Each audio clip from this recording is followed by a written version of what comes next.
This was a very fortunate opportunity to make something that is not in a place where you expect to see art. To be in a train station for me, is the best.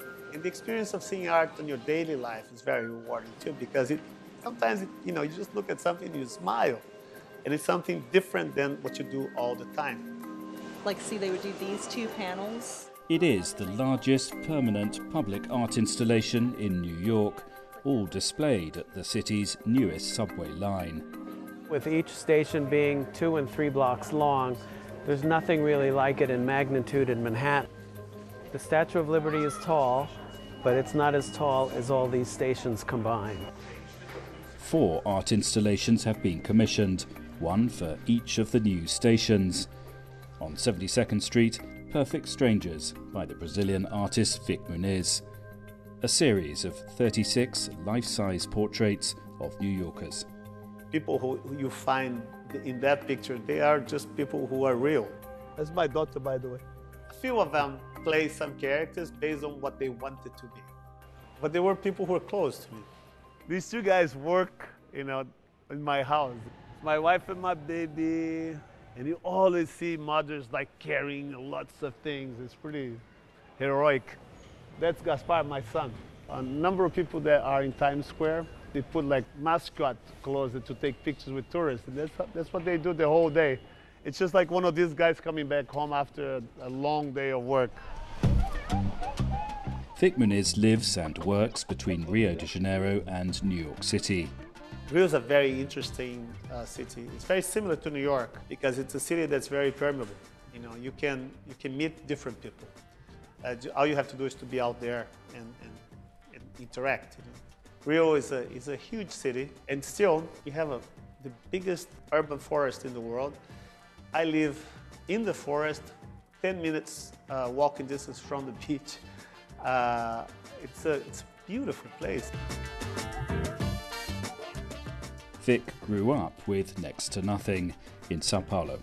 When I was very young, we lived in a very small house, Skid Row, in a very poor neighborhood of Sao Paulo, and I stayed most of my days with my grandmother. My grandmother was a very interesting person. She was from a time that women did not attend school in the countryside, but she taught herself how to read. And she taught me how to read the way she taught herself how to read, which was by memorizing the entire shapes of the words. By the time I entered school, I was already reading chapter books, but I could not write a single sentence of my own. When I was taking dictation, the teacher would tell me a word that I didn't know how to write. I'll make a little drawing.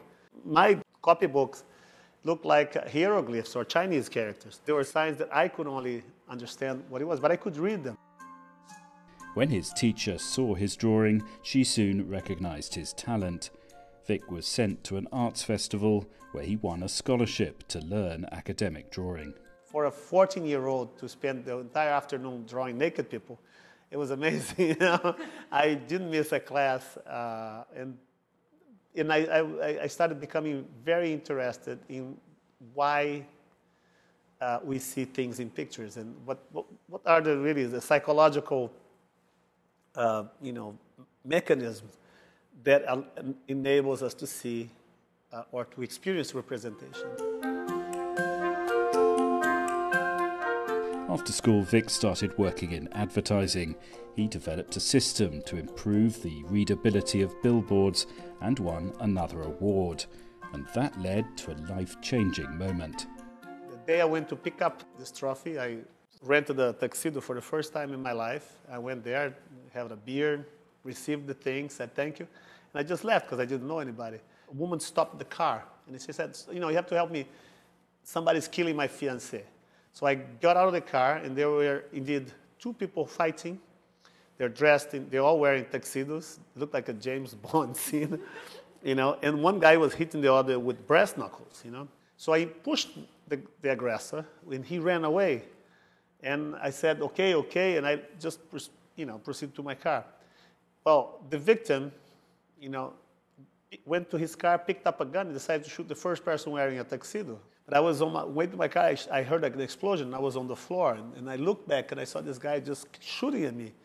And I went to the car, and I managed to get to the hospital. Luckily, it was in the leg, wasn't fatal, and even more luckily, the guy was rich.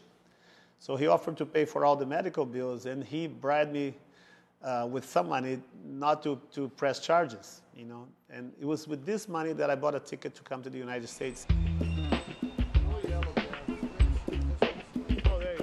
I arrived in New York in '83, and it took me 4 years, before I could become an artist. I started working as an artist. So I started first showing small non-profit group shows until I got a gallery to represent me.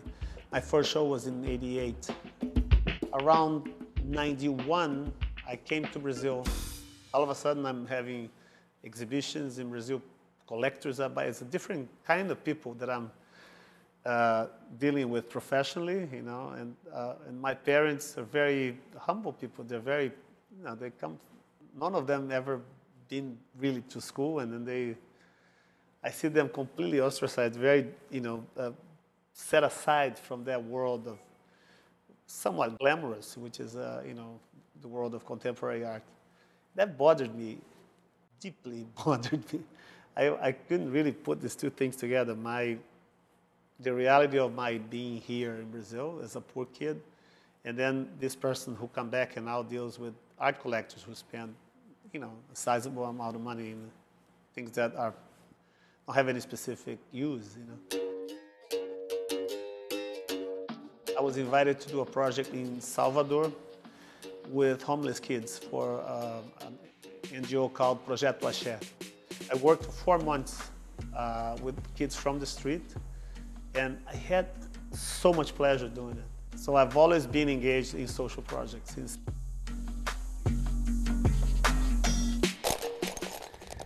A lot of the ideas start like this. You don't know where you're getting. It's just more like a feeling of sensation, When you look at a picture of chalk, you think about that, the way you touch it, the noise it makes on the blackboard. So I want to do a picture where we take a picture of this and then we cut and do something on top. But I don't know what it is. But I have to start somewhere. Vic incorporates everyday materials into his artwork. Tufts of cotton wool become clouds. He's made portraits with sugar, dirt, dust, even chocolate syrup. He's also created pictures with garbage, which led to him becoming the subject of the acclaimed documentary Wasteland in 2010. The materials, people say, well, you work with so many things, with chocolate, with honey, with nails, with gold, diamonds, garbage. The real material is experience, I choose to work with unorthodox materials because that sets me in a way to develop different processes and different approaches, conceptual approaches towards what I'm trying to achieve. For me, more important than creating pictures is creating process to make pictures. Because when people look at my work, I want them to look at it and imagine how that thing was made. If you have very interesting processes, to get to something, that discovery, that inquiry into the process becomes more fruitful. People get they say, oh God, he did it that's how he did it, But it's still very awkward, Most people do this. They go to see an image. They go like this, And what they do by going back and forth is actually realizing the extent of that magic, because at a certain distance you see the image. If you get closer, you see what the image is made of. When the New York subway fell into disrepair in the 1980s, the city's transport authority, the MTA, decided to commission artwork when rebuilding the stations. It was an innovative way of making the whole system more inviting. People glamorized the days of graffiti and leaky stations, but it was a little frightening for the everyday rider. Art is part of what brought them back, and now people expect to see art when their stations are renovated.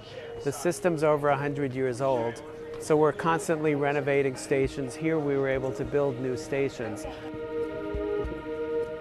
This new 2nd Avenue subway line has been in the planning since the 1920s. It was finally opened to the public on January the 1st, 2017. Now 150,000 people a day use its 4 news stations, a captive audience for this art exhibition. If you have a gallery show, you might get a few thousand people every day, and here you get many times more every day for 100 years, as long as the station lasts.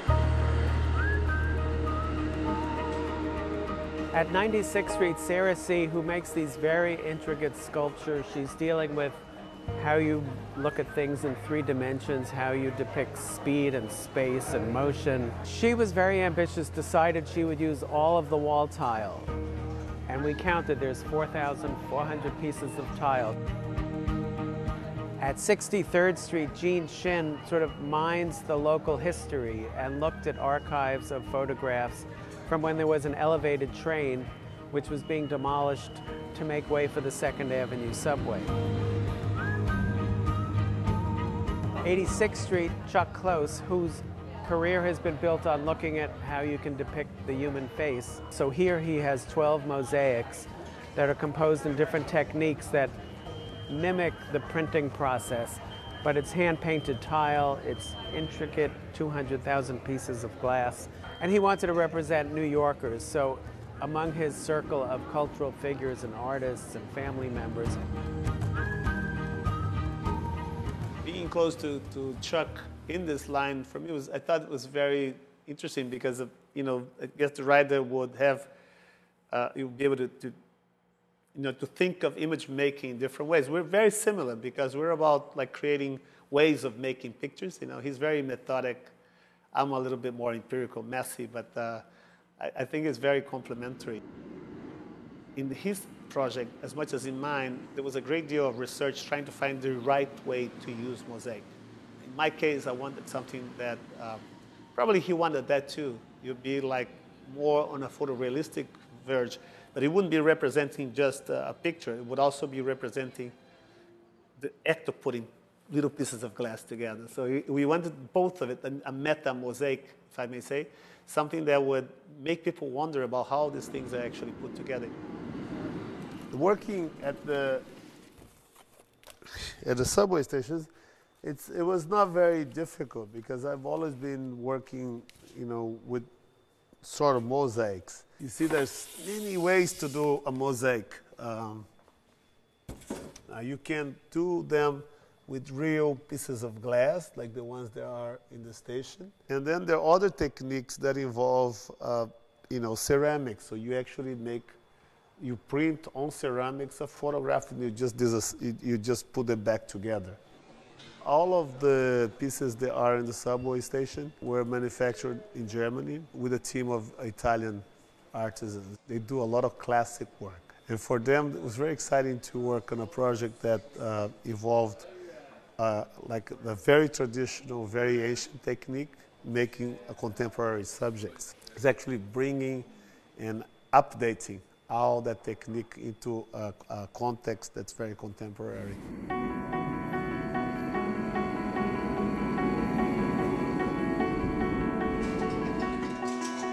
That's me, by the way. Yeah. I was going to show my portfolio at MoMA, and that thing happened to me with a portfolio of pictures. It was too autobiographical if I had the pictures, so I made a businessman with a suitcase with the papers. I dropped all my photographs in the subway. And we were touching them, and I kind of felt bad. They're very resilient. They're they'll be here for a while. This was very challenging because making balloons out of pieces of glass sounds like a really crazy project, but they are so accomplished, from across they really feel round and pulp. I like how he really captured lots of different ethnicities and different people just looking like they're going to work or doing their shopping or running their errands. It's very beautiful. I love that they use the tile mosaic. You get different hues, different shades, and the luster on it. I walked down here just to see the art. One thing is really cool. You can see people who are actually rushing to get somewhere. And all of a sudden, from the corner of the eye, they pick up something, they stop, and they go there and they put the finger on and do that kind of thing. To see people really relate, line up to take photographs. New Year's Day when it opened, it was a long holiday weekend, and all of New York came to see this new public work. It makes the difference between a library with no books and with books. It's like having artwork in a public space. It's really what New York is about, so we're very happy with the work. I'm like so honored, and I feel very lucky. I'm sure there were projects that were really great. The reason why mine was chosen, it beats me, but it's a once in a lifetime opportunity to actually make artwork that is permanent and that's going to be seen by this number of people every day.